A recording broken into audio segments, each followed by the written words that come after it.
Halo guys, welcome back to my YouTube channel Maria Novilia.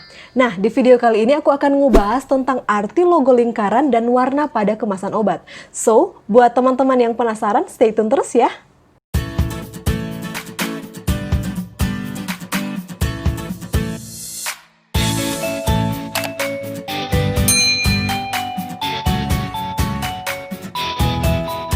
Ya, teman-teman, biasanya kalau kita membeli obat di toko obat, di apotik, supermarket, atau minimarket, hal pertama yang kita perhatikan adalah tanggal kedaluarsanya, bukan?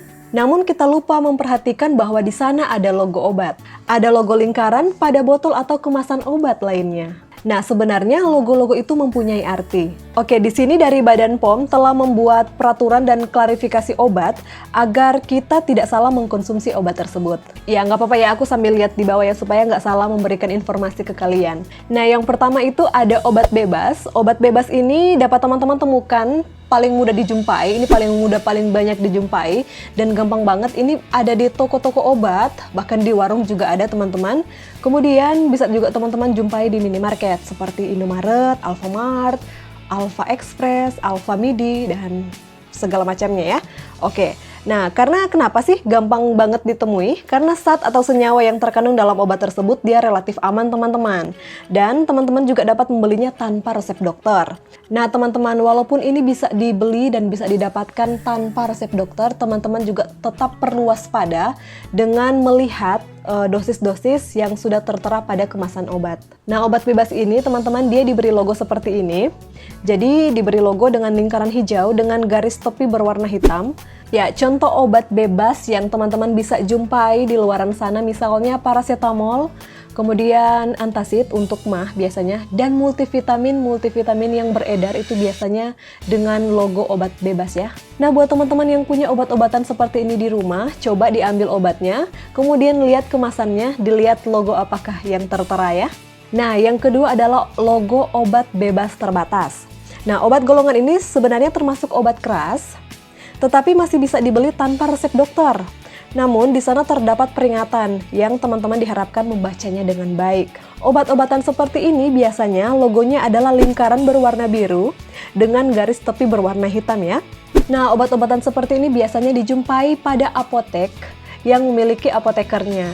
Di mana tugas dari apoteker itu dia akan memberikan konseling atau PIO ya, pemberian informasi obat. Ya, di mana apotekernya akan memberikan informasi lebih lanjut untuk penggunaan obatnya. Jadi biasanya suka ada PIO atau pemberian informasi obat ya ke teman-teman agar teman-teman tidak salah menggunakan obat ini. Walaupun obat ini dibeli tanpa resep dokter. Nah, contoh obatnya itu ada Bromhexin HCl yang biasanya digunakan untuk batuk ya. Oke, kemudian ada obat cacing, Pirantel Pamoat, itu contoh-contohnya. Coba teman-teman yang mungkin pernah cacingan ya, kalian lihat kalau misalnya masih punya kemasan obatnya, itu dia ada logo berwarna bulatan biru dengan tepi warna hitam. Ya ayo buat teman-teman yang punya obat-obatan seperti itu, coba diambil obatnya, dilihat kemasannya, dan dilihat logonya. Oke, yang ketiga adalah golongan obat keras. Nah, golongan obat ini teman-teman tidak bisa mengkonsumsi secara sembarangan ya. Dan obat ini hanya dapat diperoleh dengan resep dokter teman-teman. Obat ini hanya dijual di apotek dan harus dengan resep obat ketika teman-teman mau membelinya.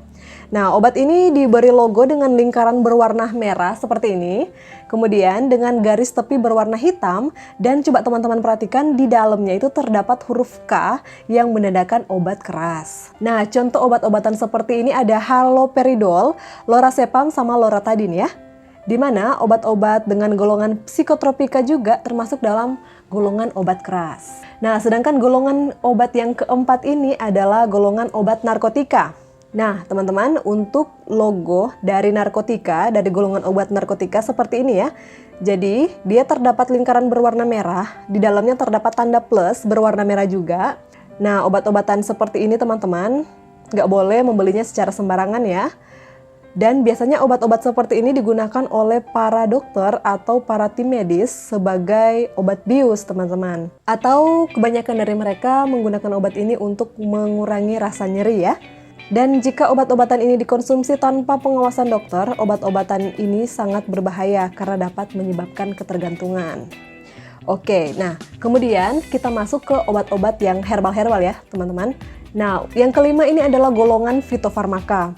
Obat ini merupakan obat tradisional dari bahan alami yang dapat disetarakan dengan obat modern. Oke, karena proses pembuatannya telah terstandar dan diuji dengan bukti-bukti ilmiah.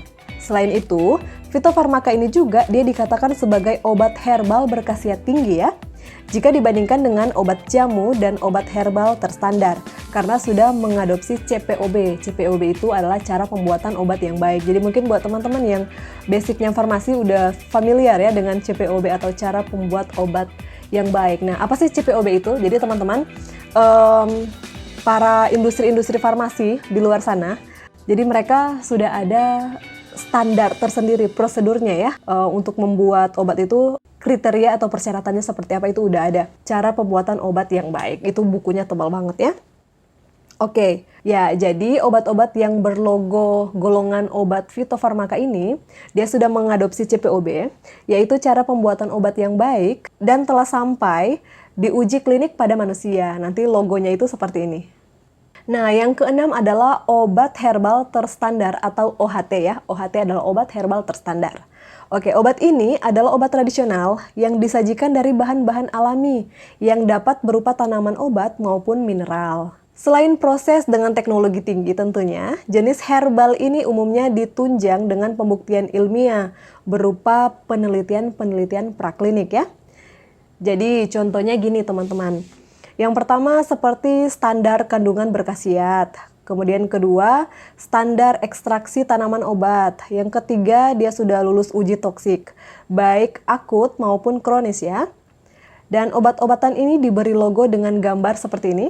Nah, kemudian yang ketujuh, yang terakhir, ini adalah obat tergolong dalam jamu. Obat ini disediakan secara tradisional lagi yang berisi tanaman yang merupakan penyusun dari obat-obatan tersebut. Logonya adalah pohon berwarna hijau, seperti ini ya teman-teman.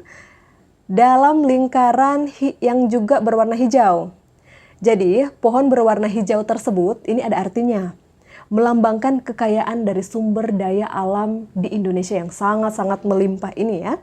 Nah, teman-teman juga pasti sangat-sangat familiar dengan obat-obat yang berlogo jamu seperti ini. Obat jamu merupakan warisan dari leluhur kita yang dipercaya mengobati berbagai macam penyakit dan telah terbukti secara empiris. Jadi secara empiris itu berdasarkan seperti katanya gitu-gitu ya. Katanya kalau misalnya, mungkin teman-teman juga pernah dengar ya, kayak bukti-bukti empiris itu misalnya terhadap kunyit. Katanya kalau misalnya kita susah makan dikasih kunyit campur temulawak. Nah, katanya seperti itu menandakan bukti-bukti empiris ya, atau berdasarkan pengalaman orang, berdasarkan katanya orang yang kemudian diuji dan dibuktikan.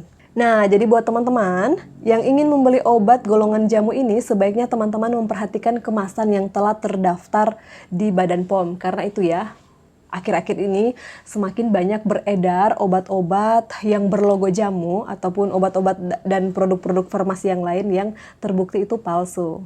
Nah, teman-teman, untuk logo dari jamu itu saya punya contoh produknya di sini. Ini adalah doodle eksklusif dari Telon Oil. Teman-teman bisa lihat ini ada logo jamu ya, teman-teman. Dia ada logo jamu. Kemudian kita balik, ini kan sudah ada barcode-nya. Dan sudah ada nomor registrasi dari Badan POM. Kita bisa ngeceknya itu simple banget. Kita bisa lewat website atau aplikasi dari Badan POM. Nah, buat teman-teman di rumah yang mungkin kayak aku agak-agak mager kalau misalnya kita mau ketik-ketik, itu gampang banget. Kita tinggal cek produk, kemudian kita tinggal scan barcode yang sudah tertera di sini seperti ini ya teman-teman. Kemudian tinggal scan dan nanti akan secara otomatis ditampilkan bahwa obat ini sudah terdaftar. Karena kenapa teman-teman, banyak banget produk farmasi yang beredar di luaran. Jadi produk farmasi itu nggak cuman obat-obatan ya, jadi bisa makanan, minuman, atau produk-produk kosmetik seperti itu ya, yang punya nomor seri Badan POM. Jadi pura-puranya mereka mencantumkan nomor seri, tapi pas kita ngecekin itu tidak terdaftar. Itu hati-hati ya teman-teman. Nah, jika dilihat dari contoh produk kita yang berlogokan jamu ini dari Doodle eksklusif Telon Oil yang sudah terdaftar di Badan POM, itu artinya produk ini aman digunakan. Nah, produk ini juga bisa digunakan, biasanya kan kalau Telon Oil itu cenderung ke bayi ya, dengan bau-bau bayi. Tapi tidak menutup kemungkinan banyak orang-orang di luar sana yang mungkin seperti aku ya, kita tuh suka dengan wangi-wangian dari bayi ya, kayaknya gemes-gemes fresh gimana gitu ya. Nah, teman-teman bisa menggunakan ini.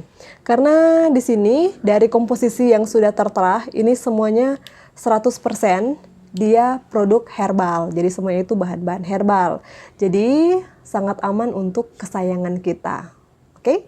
Ya teman-teman, jadi video ini dibuat dengan tujuan untuk memberikan informasi kepada teman-teman di luar sana tentang arti logo dari obat-obatan yang ada. Ya, itu aja videonya. Gimana jika kalian suka dengan video seperti ini? Jangan lupa untuk klik tombol subscribe, kemudian di like, di komen, di share ke seluruh sosial media yang kalian punya. And see you in the next video. Bye!